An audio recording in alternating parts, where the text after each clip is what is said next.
शंभू राजे का घोड़ा महल की ओर बेकाबू होकर दौड़ पड़ा। पीछे पीछे गोदू को लेकर उनके सहयोगी भी तेजी से महल की ओर बढ़े। महल के निजी सभागृह में शंभू राजे ने तुरंत पूछताछ शुरू की। गोदू ने अपने ससुराल और पति के अत्याचारों का सारा ब्यौरा सुनाया। शंभू राजे को पहली ही नजर में उसकी बातों में सच्चाई नजर आई। सभा में हो रही हलचल सुनकर महारानी येसुबाई भी वहां आ पहुंची। गोदू की बात सुनने के बाद युवराज ने कवि कलश से कहा, अब तो विश्वास हो गया ना कविराज? मैंने पहले ही कहा था कि पंचमी को कुछ न कुछ जरूर घटेगा। कवि कलश बोले, आप सही समय पर पहुंचे, यह अच्छा हुआ। लेकिन राजन, किले की सुरक्षा जांच लेना चाहिए। अब कोई खतरा तो नजर नहीं आ रहा। ऐसे नहीं चलेगा कविराज, युवराज ने गंभीरता से कहा। जैसे हमारे आबा साहेब कहते हैं, हमेशा सतर्क रहना चाहिए। चलो, सब अपने अपने कामों पर लग जाओ।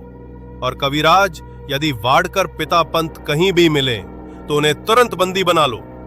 जरूरत पड़ी तो उनके गांव में भी सिपाही भेजो, लेकिन आज ही उन्हें गिरफ्तार करो। जैसा आप कहे राजन। कहते हुए युवराज के सभी सहयोगी बिना समय गवाए निकल पड़े। डरी हुई कांपती गोदू की ओर युवराज ने सहानुभूतिपूर्ण नजर से देखा और येसुबाई से बोले, इसे सुरक्षित स्थान पर ले चलो। मुझे लगता है कि रायगढ़ पर जो संकट आने वाला था वो इसी लड़की की वजह से टल गया। इसका जीवन खतरे में पड़ सकता है। इसे हमारी सुरक्षा में रखो। युवराज फिर पूजन गृह की ओर मुड़े। पूजा समाप्त कर उन्हें बाहर निकलना था। इस समय रायगढ़ पर सुबह की रोशनी फैल चुकी थी। जगह जगह लेजिम खेलते बच्चे, दांडपट्टा खेलते युवक, सनई चौगरे की धुन, फूलों की सजावट, रंगोली और उड़ती अबीर गुलाल से शिवाजी महाराज की राजसभा के सामने उत्सव का माहौल था।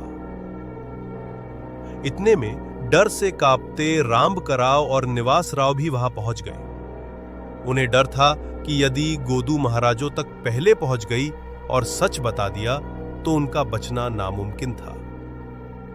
रामकराव ने एक सिपाही से फुसफुसाकर पूछा, नारंगी साड़ी, खड़ी की चोली पहनी कोई जवान लड़की यहां आई थी क्या?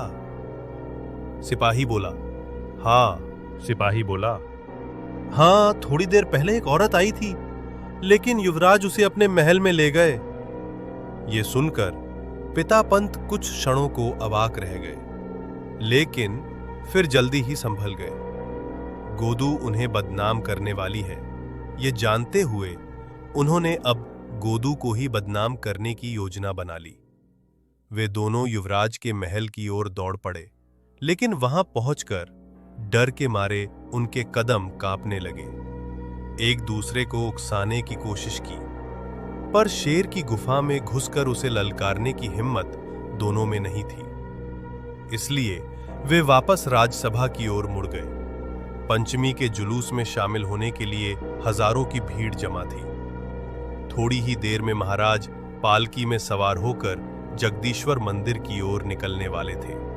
उसी वक्त रामकराव ने मुट्ठी उल्टी कर जोर से चिल्लाया, पलट गई रे!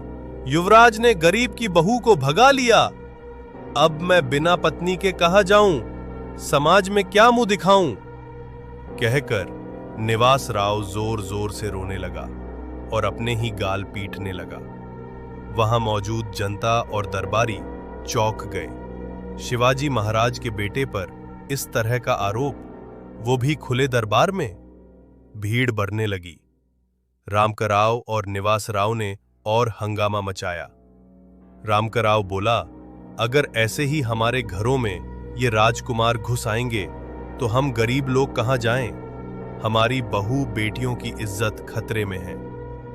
एक शिलेदार आगे आया और पूछा, क्या तुम्हारे पास कोई सबूत है? रामकराव बोला, सबूत की क्या जरूरत? जाओ, खुद जाकर युवराज के महल में देखो कैसे हमारी बहू को बंद किया गया है। फिर वो सिर से पगड़ी निकालकर रोने लगा। निवास राव भी हाथ हिलाते चिल्लाया, 4 दिन पहले युवराज शिकार पर निकले थे, वहां हमारी बहू को देख लिया। बस आज रायगढ़ से सिपाही हमारे घर आ धमके और उसे जबरन उठा लाए। युवराज के लिए रंग महल सजाओ और हम गरीबों की बहू बेटियों को उठा लो। रामकराव चिल्ला रहा था। भीड़ के पीछे से एकाएक हलचल हुई। एक पालकी आई और उसमें से राजसभा के प्रमुख न्यायाधीश निराजी रावजी पंत उतरे। वहीं पर वाडकर पिता पंत का तमाशा चल रहा था। निराजी रावजी उन्हें पहचानते थे और सब समझ गए। उन्हें बहुत अफसोस हुआ कि एक पवित्र पर्व के दिन युवराज पर ऐसी बदनामी। वे तेजी से अंदर सभा में गए और शिवाजी महाराज को सारी बात बताई। उसी समय काजी मुल्ला साहेब भी सदरे में पहुंचे। वे भी चिंतित नजर आ रहे थे। शिवाजी महाराज ने तुरंत कार्रवाई की। वाडकर पिता पंत को बुलाया गया। रामकराव महाराज के पैरों पर गिर पड़ा और चिल्लाने लगा, महाराज, अगर युवराज ऐसा करेंगे तो हम कैसे जिएं? मोगलों के यहां तो बाइयों को जबरन जनान खाने में ले जाते हैं, लेकिन हमारे यहां? खामोश। शिवाजी महाराज का सिंह गर्जन गूंजा। रामकराव, अपनी जुबान संभालो, बहुत बोल चुके हो। राजा की मुद्रा बेहद गंभीर हो गई। वो दिन तो खास उत्सव का था, पर इस बदनामी की आंधी ने रंगत बिगाड़ दी थी। पुतराबाई, जो युवराज की सौतेली मां थीं, वे भी इस आयोजन के लिए गढ़ पर आई थीं। उन्होंने खास हीरे की अंगूठी युवराज को देने के लिए बनवाई थी, लेकिन आज का अपमान सब कुछ फीका कर गया। शिवाजी महाराज की आंखों में भी पीड़ा थी। बेटे पर भरोसे की लकीरें धुंधली हो गई थी। न्याय का राजदंड उन्होंने अपने हाथ में ले लिया था। वे शांत स्वर में लेकिन दृढ़ता से बोले, रामकराव, बाहर का समारोह निपटने दो।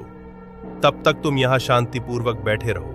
अपराधी चाहे जितना भी बड़ा हो, न्याय की पूरी जांच होगी और तुम्हें इंसाफ मिलेगा। महाराज ने काजी मुल्ला साहेब को बुलाया, कुछ जरूरी निर्देश दिए। काजी साहेब ने सिर झुकाकर आदर पूर्वक हामी भरी और तुरंत निकल गए। सभा से बाहर जाते हुए पुतड़ाबाई ने युवराज के महल की ओर देखा। उनकी आंखों से भी आंसुओं की धार बह निकली। आगे की कहानी के लिए चैनल को लाइक और सब्सक्राइब करें।